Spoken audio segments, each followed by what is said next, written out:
Hello students, welcome back. हमने अभी अपने प्रीवियस वीडियो में आपको चैप्टर समझाया दीवानों की हस्ती। तो इसमें ये चैप्टर भगवती चरण वर्मा द्वारा लिखा गया है। उसमें उन्होंने हमको क्या बताया कि किस तरीके से दीवाने स्वच्छंद होते हैं। दीवाने का मतलब क्या होता है कि जो व्यक्ति किसी भी बंधन, इस संसार के किसी भी बंधन में नहीं बंधते, अपनी आज़ादी के साथ हमेशा घूमते फिरते रहते हैं, दूसरों से ज्ञान प्राप्त करते हैं, खुद ज्ञान बांटते रहते हैं, खुश रहते हैं। हम जितने बंधनों में बंधते हैं हमको उतनी ही तकलीफें मिलती हैं। तो ये क्या हुआ, तो ये पूरा उन्होंने पाठ क्या बताया है कि ये जो दीवाने होते हैं मदमस्त रहते हैं, उनका जीवन कैसा होता है, वो क्या चीज़ें ग्रहण करते हैं, क्या दूसरों को देते हैं, ये सारी चीज़ें हमने इस कविता में पढ़ी। अब इस कविता के जो क्वेश्चन आंसर हमारी पाठ्य पुस्तक में पीछे दिए गए हैं, इसी पाठ के बाद में जो दिए गए हैं, अब हम वो सॉल्व करेंगे। क्योंकि जब हम गद्य पढ़ते हैं, यानी कि हमने किसी पाठ या कहानी को पढ़ा है, तो उसके क्वेश्चन आंसर्स करने हमारे लिए बहुत आसान होते हैं, क्योंकि हमने उसे कहानी रूप में पढ़ा है। मगर जब हम कविता पढ़ते हैं तो उसके भावार्थ को हमारे लिए समझना बहुत ज़रूरी होता है, क्योंकि अगर हमने वो नहीं समझा तो फिर क्या होगा कि हम क्वेश्चन आंसर सॉल्व नहीं कर पाएंगे। इसलिए जो हमने आपको इसके पहले वीडियो में जो भावार्थ समझाया है उसको बहुत ध्यान से देखिएगा, तभी आप क्वेश्चन आंसर सॉल्व कर पाएंगे।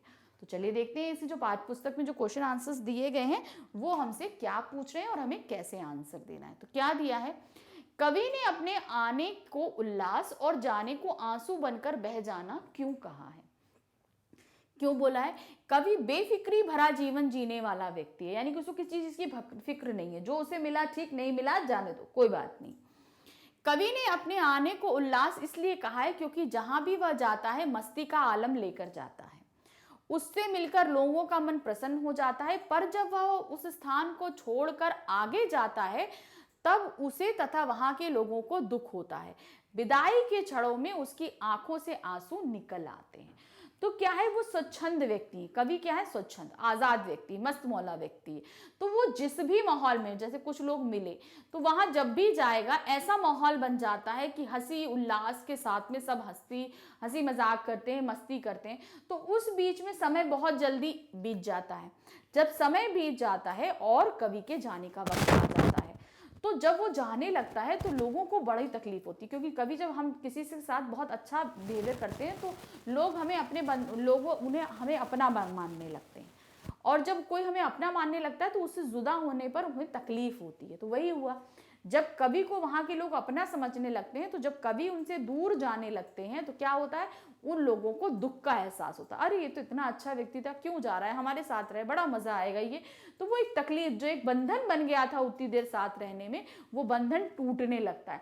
जब वो चीज टूटती है तो वहां के लोगों को दुख होता है।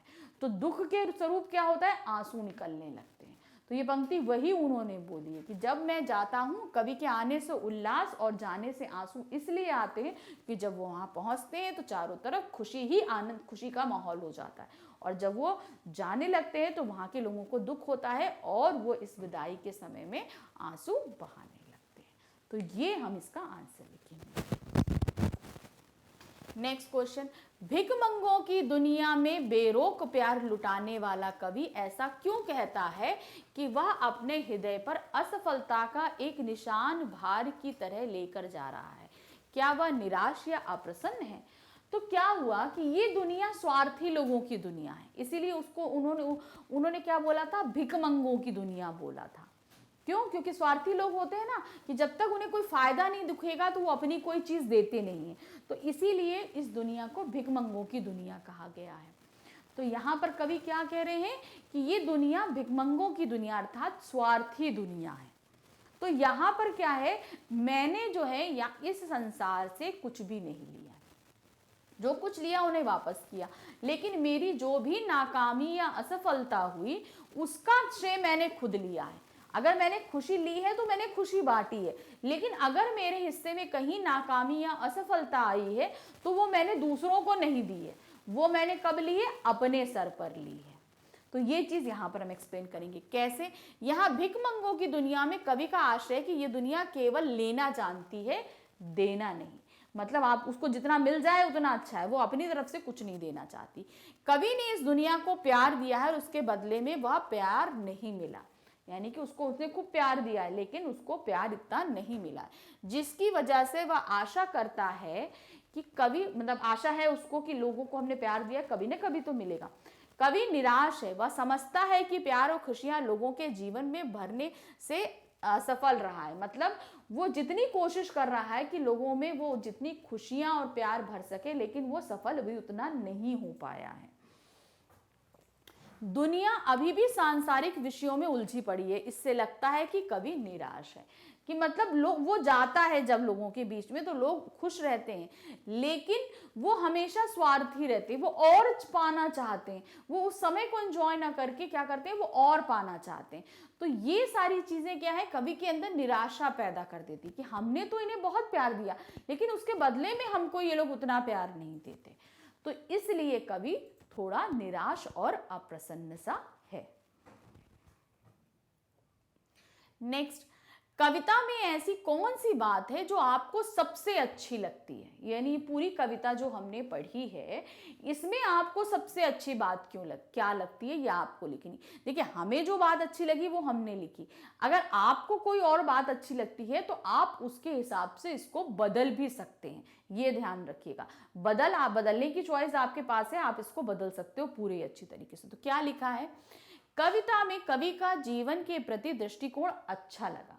मतलब हमको जो जीवन के प्रति कवि का जो दृष्टिकोण है वो हमको अच्छा लगा, कि वो कभी भी दुख या तकलीफ को अपने ऊपर हावी नहीं होने देता। हाँ, असफलता और दुख सभी के जीवन में आती है, लेकिन वो उनको आगे धकेलते हुए बढ़ते रहना चाहता है। ये दृष्टिकोण हमको अच्छा लग रहा है। कवि कहते हैं कि हम सबके सुख और दुख एक हैं तथा हमें एक साथ ही इन सुखे दुखों को भोगना पड़ता है। सभी के जीवन में कभी ना कभी सुख और दुख आते हैं, और लगभग एक से ही होते हैं। भाई, खाना, कपड़ा, जो भी हमारा बेसिक जो नीड्स होती हैं उसी को लेकर हमें तकलीफ होती है। सुख अपनों की तरक्की, अपनों से प्यार, अपनों की चाहत, अपनों के नजदीकी, ये सब चीजों में सुख प्राप्त होता है। तो लगभग सभी का सुख और दुख सेम होता है, और हमें इसी संसार में रहकर वो चीज भोगनी है। तो या तो हम उसको अच्छे से भोग लें या हम तकलीफ से भोग लें। ये किसके ऊपर डिपेंडेंट रहता है? हमारे ऊपर डिपेंड रहता है। या तो हम खुशी खुशी उस चीज को भोगें या हम रोते रोते भोगें, ये हमारे ऊपर डिपेंड रहता है। हमें दोनों परिस्थितियों का सामना समान भाव से करना चाहिए। यानी कि अगर हम खुश हैं तो भाई खुशी है, अगर दुख आया है तो उसको भी हंसते हुए काटो ना। तो वो भावना हमको समान रखनी है। ऐसी दृष्टिकोण रखने वाला व्यक्ति ही सुखी रह सकता है। विशेष तौर पर इसमें बेफिक्र और मस्त जीवन जीते हुए दूसरों की खुशियों का ध्यान रखने का संदेश दिया गया है। तो यहाँ पर क्या चीज बताई गई है कि हम सारी भावनाओं को जी रहे हैं, ठीक है, सुख भी भोग रहे हैं, दुख भी भोग रहे हैं, लेकिन हम एकदम मदमस्त होकर अगर उस चीज को भोगे तो बहुत आसानी से हम वो चीज को भोग सकते हैं। तो यहाँ कह रहे हैं समान भावना से हमें इस चीज का, लेकिन ऐसी दृष्टिकोण रखने वाला व्यक्ति अगर वो समान भाव से उस चीज को भोग रहा है तो वो हमेशा सुखी रहेगा। वो कैसे सुखी रहेगा? भाई, सुख आया तो सुखी है, और दुख में भी जो सुख महसूस करे, यानी उस दुख को भी सुख में तब्दील कर दे, उसमें भी इतना परेशानी, हाँ भाई दुख है, हम ठीक है, चलते रहेगा, होता रहेगा, अगर उसको भी हम अच्छे से व्यतीत कर लें तब तो ऐसा व्यक्ति हमेशा सुखी रह सकता है, बहुत अच्छे से जिएगा।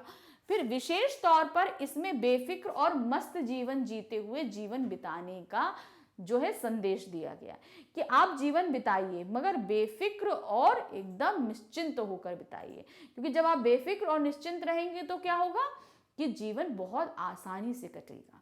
दुख सबके जीवन में, लेकिन उस दुखों से हम अच्छे से जो है उबर पाएंगे। तो ध्यान रखने का संदेश दिया जाता है, यानी दूसरों की खुशियों को भी हमें ध्यान देना है। ऐसा ना हो कि हम अपने में इतना मस्त हैं कि हमारी वजह से दूसरों को तकलीफ हो रही है, हम उस पर ध्यान नहीं दे रहे हैं। तो जहां पर हम अपनी खुशियों की, अपनी तकलीफों का ध्यान दे रहे हैं, हमारे आसपास के लोगों को कहीं हमारी खुशियों से या तकलीफों से कोई तकलीफ नहीं हो, इस चीज़ का भी ध्यान रखना है। ऐसा ना हो हम बहुत खुश हैं और हमारी खुशी के कारण बगल में अगर किसी को कोई तकलीफ है तो हम उसका ध्यान नहीं रख रहे। अगर वो तकलीफ में है तो हमें जाकर उसकी तकलीफों को बांटना है, उसको उस तकलीफ से निकालने में उसकी हिम्मत बंधानी है। अगर हम कुछ सहायता कर सकते हैं तो वो सहायता भी हमें करनी चाहिए। ये सारा संदेश हमें किससे मिलता है? इस पूरी कविता से मिलता है। तो हमने तो पूरी कविता का सार निकाल के यहाँ पे आपको सारी चीजें बताई। अगर इसके अलावा कोई और चीज भी आपको समझ में आती है तो उसको भी आप इसमें ऐड करके लिख सकते हैं। आई होप ये चीज आपको अच्छे से समझ में आई, क्योंकि यहाँ पे ये चीज, ये जो हमने लास्ट क्वेश्चन किया ना, इसको आपको अपने आप से बना के करना है।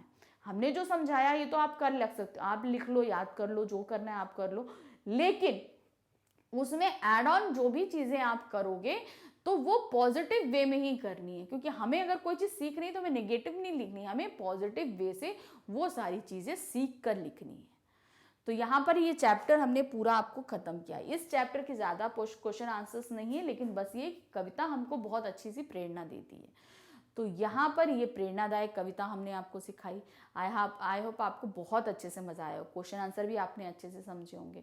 तो जिस तरीके से आप ये वीडियोस देखकर अपनी स्टडीज़ को आसान बना रहे हैं, उसी तरीके से आप अपने भाई बहनों, अपने मित्रों को सजेस्ट कर सकते हैं कि वो भी हमारी वेबसाइट पे लॉगिन करें। हमारी वेबसाइट क्या है? magnetsbrain.com।